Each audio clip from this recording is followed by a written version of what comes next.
Good morning, good afternoon, and good evening, ghosts and ghouls. My name is Fetch Arbuckle, and welcome to the spookiest radio show around, bringing you the creepiest tales to keep you up at night. If you enjoy my show, give the bell a click to be notified when I go on air. Every Sunday we are live. Now for this evening, we have a very special guest joining us for tonight's show. Without further ado, let's welcome my friend Baron. Hello, Fetch. Thank you for having me. It's wonderful to be here this evening. It's an honor having you here, friend.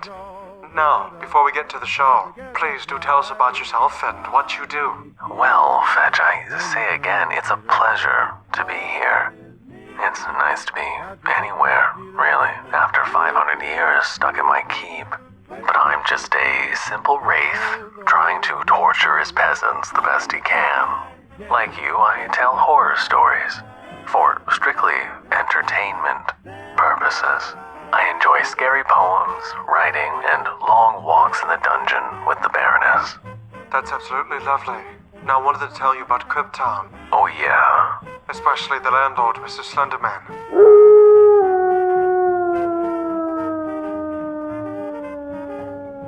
Also, what was that? I have no idea what you're talking about. But I wonder who that could be. One moment, I'm sorry. No worries. Take your time.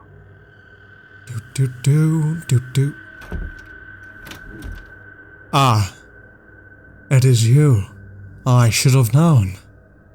It's so good to see you, Lucid. How have you been? I'm quite fine. You know exactly why I'm here. You need to stop this and you need to leave.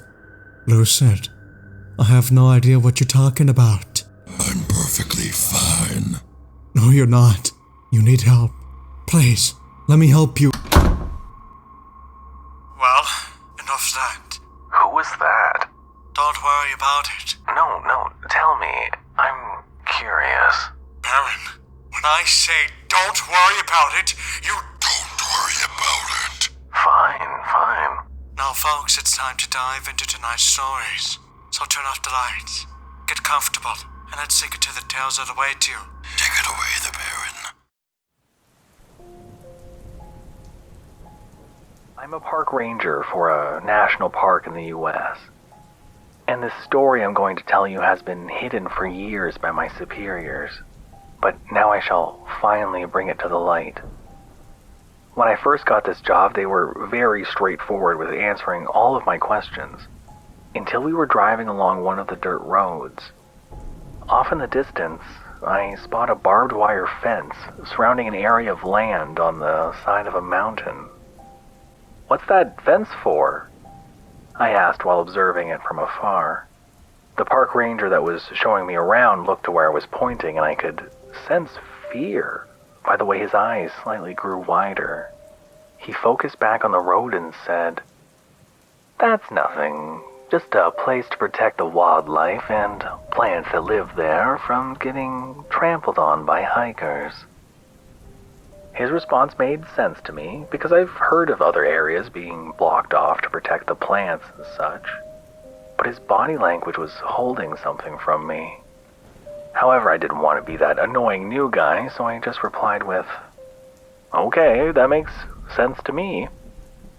The man tightened his grip on the steering wheel as he stated, "Yeah, just make sure to keep people and yourself far away from that area entirely. You know, to protect the plants." Feeling a sort of awkward silence between us, I replied saying, "Will do, but may I ask, what plant species are they trying to protect in the fence?" The man's face scrunched up as he thought about how to respond. He then just said to me, "You'll find out later what's back there. But you haven't been here long enough for us to trust that you won't tell anyone about it. So just hold your horses." After hearing this, I slumped in my seat and listened to the rest of the tour of the area. When we got back to the ranger station, everyone was welcoming me and introducing themselves, and one man in particular stood out to me. He had a sort of Santa Claus physique, with an especially white beard that only had small remnants of a gray color to it. When I shook his firm hand, he told me his name was Paul Guire, but he goes by Ranger Paul. He was the main one in charge of foreseeing this particular national park, so he took me into his office to give me all the gear that I would need along with a schedule. "What made you want to be a park ranger, kiddo?" he asked as we signed some documents that laid on top of his desk. Taking a second to think about how to respond, I then said, I enjoy the outdoors and I thought it would be fun and interesting to be a park ranger." He looked up from signing papers and said, "Are you easily scared?" This question caught me off guard and I wondered why he was asking me that. Anyway, I knew I had to respond, so I said, "I'm not really scared of that much. Maybe bears?" Ranger Paul scoffed after hearing this, saying, "Bears? Bears are the least bit of your worries here. We lose far more people who have gotten lost in the woods than people who have been mauled by bears." He pauses and looks out the window as he continues. "It's the woods you have to worry about." "How many people go missing here a year?" I asked, trying to avoid an awkward silence. "Too many is all I can say. If it wasn't for that darn..." Paul stopped mid-sentence and turned to me. "You'll see," he muttered as the park ranger who was showing me around previously walked into the room and pulled me out, taking me to sign all the required paperwork. As I was signing, I could barely hear him talking to Ranger Paul, saying something along the lines of, "You nearly told him what's out there before we even signed the non-disclosure agreement." The rest of their conversation got muffled after the door closed completely. I was honestly intrigued to figure out what they were hiding behind that fence. After that, I took every chance I could get to find out as much as I could about it, but no one budged on what they originally told me until I had worked there for about 3 months. That's when Ranger Paul decided I should know what was behind the fence. He pulled me into his office on a stormy day when we weren't checking if people had paid for their camping tickets and said, "I know you've been interested to figure out what was behind that fence. And you will, but promise me you will never tell another soul about it." I promised, and he continued, "You're not going to like what I'm going to tell you because it's quite anticlimactic. The reason we have that fence to keep people out is that there is a stream of water up there that pops out of the ground from some source within the mountain itself and flows for about 20 feet before it again disappears back into the mountain." I interrupted saying, "That's really not that unusual. I mean, it could just be a spring popping out from the ground." Paul raised his hand to quiet me as he continued, saying, "You're right, but that's not what's unusual about this. The water, it flows upstream. It goes against gravity and all other forces of nature as it flows upwards on the mountain for 20 feet. Perplexed and intrigued at the same time, I said, "Really? If it does, why put a fence around such a scientific marvel? People would come from across the world to see it."